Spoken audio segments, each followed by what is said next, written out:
കൊട്ടാരക്കര മീഡിയയിലേക്ക് സ്വാഗതം. തകഴിയിൽ അമ്മയും മകളും ട്രെയിനിന് മുന്നിൽ ചാടി മരിച്ചു.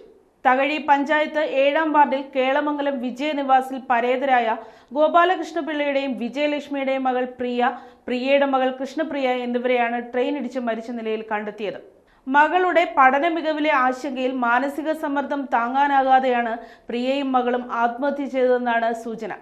ഇന്നലെ ഉച്ചയ്ക്ക് 1:35 തകഴി ആശുപത്രി ലെവൽ ക്രോസിന് സമീപത്തായിരുന്നു സംഭവം.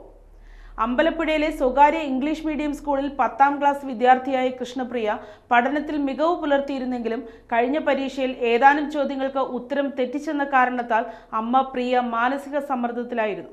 വിയപുരം പഞ്ചായത്തിലെ ഹെഡ് ക്ലാർക്കായി ജോലി ചെയ്യുന്ന പ്രിയ മകളുടെ പഠനവുമായി ബന്ധപ്പെട്ട് അവധിയിലായിരുന്നു. കുടുംബ പ്രശ്നങ്ങൾക്കൊപ്പം മകൾക്ക് പഠന നിലവാരം കുറവാണെന്ന ആശങ്കയിൽ മാനസിക സമ്മർദ്ദം താങ്ങാനാകാത്ത പ്രിയ ദിവസങ്ങൾക്ക് മുമ്പ് കൗൺസിലിംഗിൽ പങ്കെടുത്തിരുന്നു. ഇന്നലെ പരീക്ഷയില്ലാത്തതിനാൽ മകളെ ഒപ്പം കൂട്ടി പ്രിയ ജോലി ചെയ്യുന്ന വിയപുരം പഞ്ചായത്തിലെത്തി.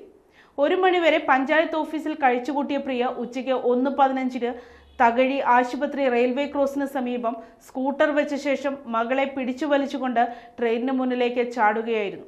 മകളുമായി പഞ്ചായത്തിലെത്തിയ പ്രിയ കടുത്ത മാനസിക സംഘർഷം പ്രകടിപ്പിച്ചിരുന്നതായി ജീവനക്കാർ പറയുന്നു. ഓസ്ട്രേലിയയിൽ ജോലി ചെയ്യുന്ന ഭർത്താവ് മഹേഷ് കുമാറുമായി ഏറെ നാളായി കുടുംബ പ്രശ്നം നിലനിന്നിരുന്നു. ഇരുവരും വിവാഹമോചനത്തിന്റെ വക്കിലാണ്. കേസ് കോടതിയിൽ നിലനിൽക്കുകയാണ്. കുടുംബ പ്രശ്നങ്ങൾ മനംനൊന്ത് കഴിയുമ്പോഴാണ് മകളുടെ പഠന മികവിലെ ആശങ്ക പ്രിയയെ കടുത്ത മാനസിക സംഘർഷത്തിൽ എത്തിച്ചത്.